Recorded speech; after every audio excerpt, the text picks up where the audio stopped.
What's up, everybody? It is me, KiNGAlpha. Hope everybody's having a great day. So, I got a top 5 loadouts for Angel with you guys.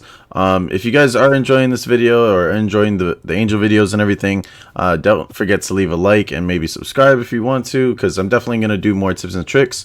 Also going to have World War III content coming up as well on the Friday coming up.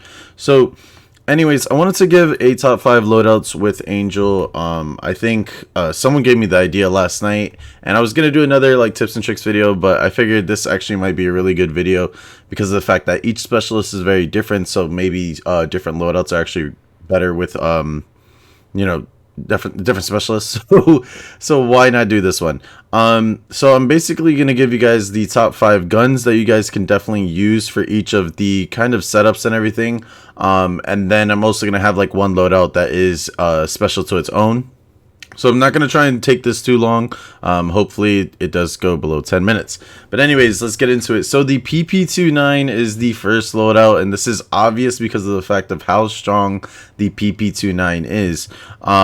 Now, in terms of all of this, this is personally my preference, and it's how I play Angel. I play Angel very aggressively, but at the same time, I also play Angel to the point that I am also still a medic. I even try and at least average on a really long round. I really try to average at least above 15 or above 20 revives a game. So, you know, it's something that I really try and push for Angel players is to, you know, focus on combat, but also try and really focus on getting some revives in. Anyways, the PP29, I did do a loadout video on this, so just I'm gonna briefly go over it. I prefer iron sights, but whatever iron sights you want. The ammunition, if you don't like the subsonic, definitely go with the high power. You get 53 rounds in it, and you still do a lot of damage and everything. But I personally like subsonic because of the fact that you do get the like suppressor type noise, and you don't have to worry about like, you know, just a lot of things. It's really good. And then for the barrels, I personally love the extended barrel or the large barrel, extended barrel typically. It's really good, and it allows you to control your gun pretty nice, and you can follow targets really easy. The gun's really OP right now, so we'll see what happens with it in the future, but I just wanted to put this in there. In terms of the secondary weapon, I really enjoy the G57 because of the burst mode. It's the only burst gun in the game. Every little secondary is only a single fire, which the MP28 is really good, does loads of damage and everything, and the MP44, but sometimes I don't feel like, you know, going crazy on the trigger finger for the MP28, and then obviously I got to be super accurate with the MP44. So at least with the G57, I can, you know, just burst fire it with, you know, just from hip fire or whatever. So that's really good, and you're gonna see most likely I'm gonna use the G57 for each of the classes. There's only 3 secondaries anyways. Now gadgets. I really want to tell you guys about this. So the reason why I love the C5 explosive is because it's so strong, and right now, you know, we have a big issue with hovercrafts, and we have a big issue with, you know, like basically there's just so many vehicles on the ground sometimes that you really need a anti like tank thing or anti armor basically, and the M5 like launcher just doesn't do enough damage. I feel it reloads really slow, and by the time they get you, you know, you can die really easy. So honestly, in terms of gadgets, I'm gonna be showing off that I use the C5 on almost all of my loadouts. However, I'm not saying for you guys to not use anything else. Other things that you can use to counter tanks would be like anti-tank mines, which are actually pretty good. And something else as well that a lot I've been seeing people use is the insertion beacon, like basically, you know, just so that you can spawn on the beacon wherever. It's really good, and it's something that, you know, I think all players should definitely try and use. If you're especially running in a 4-man squad, have someone that, you know, boom, he puts down the beacon, and then everybody can spawn on this. And then also the AA missile, it's really good. Obviously, you need to counter the Nightbirds and everything. Nightbirds have been going crazy, and Apaches as well. So that's it. And the med pen is pretty good if you're going to use this for like your own personal use and everything. It's really fast, and this is mainly for like aggressive solo players though, so I would really, you know, put that for yourself. And then obviously the typical medical and ammo crate. These are 2 things that, you know, as an Angel player, I feel like you don't need. So just letting you guys know why I don't use this gadget as an Angel player is because you don't need this as a gadget at all, because you're an Angel player. You could just call down a loadout and you get everything back. Then you have the throwable, which is the proximity sensor.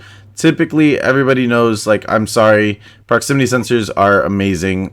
You know, they allow you, even when you're like in an enclosed area and you hear footsteps, at least if you throw down that proximity sensor, you can know, oh snap, this guy's actually near me or behind me or something, so let me turn around and kill him or something.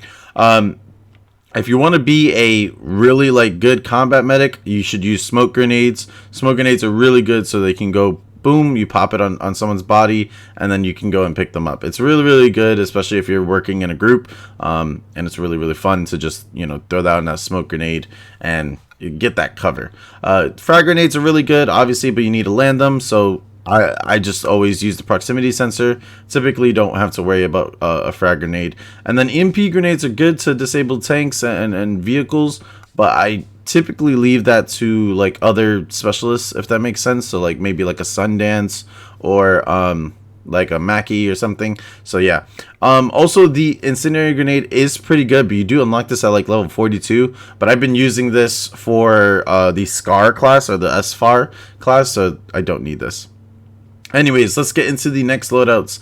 The SFAR, so like I was just talking about, it's one of my favorite assault rifles. I think it's better than the M5 and the AK and the AC-42. The AC-42 is pretty good. It's just for, you know, to me, the AC-42 is like, it just shoots so damn fast that sometimes, you know, I don't get the right burst off and everything, but obviously that's me. And the AK I'm still working on, and the M5 I'm still working on, but I personally love the SFAR. I've really come to love the SFAR because of the like the loadout that I have on it. I use the K8 hollow with the extended barrel, which is right here. So the extended barrel, and then the ammunition, I typically switch between the standard issue ammo and the high drum ammo or high power drum ammo. Typically depends on how you want to play. You know, if you want to play with like a little bit of less handling, but you know, you can mow down a couple more people, it's really good. Obviously I can't wait for them to fix the assault rifles, but this SFAR, you definitely need to give it a try, grind it out, and you'll definitely enjoy it. It's a really fun gun to use. And as well, I use the 440mm incendiary. So this is basically like the little launchers and everything. The frag launchers are really, really bad, and obviously I don't use the smoke, so the fire launcher to me is one of the best. And honestly, this fire launcher really does counter Irish players like heavy, because they sit behind their shields and you just pop it, or if you're above someone and you pop this on people's bodies, and especially when people clump up, oh man, you'll see the kills like just start racking up. It's amazing. So that is it for the SCAR, and I typically use the SCAR with the C5 and the proximity sensor. Then you have the DMR. The SVK is honestly the most crazy. I think this gun's gonna get nerfed, because this gun can absolutely shred people for like literally just 2 shots from anywhere, and it's basically a sniper. You just need to just pop, pop, and you could snipe someone from really far. I don't have all of the actual like attachments and everything yet, so I can't really say what's the best, but I believe honestly you would need either the Cobra or the LWG sight, or the grip, sorry, the grip. And after that you get the extended barrel, which extended barrel is really, really good. It allows you for you know, the projectile velocity, so it allows you to just pop someone real quick. And the sights I really love is this sight. It's the M22 3.5 by 3.5x. This shit is amazing. It's just beautiful. You can hit targets from almost anywhere. You could see them perfectly, and I really love the sight on the 3.5x. It's really clean and beautiful. So definitely try and use this loadout on the SVK and see if you like it. It's amazing. So with the SVK, I do use the G57 and the C5. I still use the C5 because if I'm even sniping from far, and if there's a tank that comes in or something, I typically try and go and sneak up on the tank and blow it up. So, you know, you can use that, but really, like I said, if you don't want to do that and you want to use like the insert beacon because you're sniping, it's all up to you. The gadget is really up to you. I just prefer to use the C5 at all times because of the vehicles in the game. So, yeah. Then we have the submachine gun. So the K30, I know everybody's like, what? The K30? It's not better than the PP29. It's not better than the MP39 or the PBX. Nah, it's actually pretty good. You guys need to really, really give it a try. I really enjoy the DD Holo sight. It's amazing. I haven't unlocked the K8 for it, so I'm probably going to switch to the K8 when I get it. But the K8 with the ammunition, the high power extended, oh my goodness, guys, you can control this gun so well, and since the fact that it has 30 bullets is just amazing. I really was using the extended mag and everything, but it was really like dumbing down the effective range, whereas when I was using the high power, I was able to just mow down people with 30 bullets. And yeah, you go through 30 bullets pretty quick, but it's really nice. But you can also use the standard extended mag edition and, you know, see what you think. But personally, I really did enjoy the high power, especially since it gives me 30 bullets instead of 20. Then you have the underbarrel, which is the Cobra. The Cobra grip is amazing. Definitely wouldn't change to the LWG grip because of the fact of just it reduces your accuracy compared to the Cobra. So not gonna obviously do that. The barrel, I use the Warhawk compensator. This thing is amazing to make sure that you can laser beam people with the K30. And honestly, it's not as crazy of a range as the PP29. Like the PP29's like fall off damage is not there, but you know, this is really it for the K30. Then typical same thing as well, especially with the submachine guns. You want to run, you know, an aggressive type of play right there. And then the snipers, the DXR. I really do like the SWS, and I like the NTW. The NTW only issue is like, you know, it's a one-shot kill, but the drop that has a high drop off compared to the DXR and the SWS. Whereas like, you know, DXR, you can snipe more people at once. You can really kill people quicker compared to the NTW, and it's an anti-armor, but it doesn't really do that much. And I just typically use the same type of loadout. Like I said, you choose the gadget that you want to use for a snipe class. And last but not least, I know this is just a little one over like the edge basically, but this is an AA loadout. I put an AA loadout just in case anybody was like, oh, but where's the anti-armor loadout? So if there's too many aerial crafts, there are aerial vehicles that are being super annoying in the round, I typically will change to this loadout. And you can use whatever primary weapon you want, but it mainly has the AA missile. So I just drop down the loadout, boom, change to this class, and just start targeting freaking vehicles 24/7. And then what I basically do as well, I just drop down, once I use the missile, drop down a loadout, get this loadout out again, and then bam, I reload my stinger. So if you guys did enjoy this video, let me know. I hope you guys really did have fun with this, and let me know if there's any type of loadout you think I was missing or anything. So I'll see you guys next time. Deuces, and have a great day.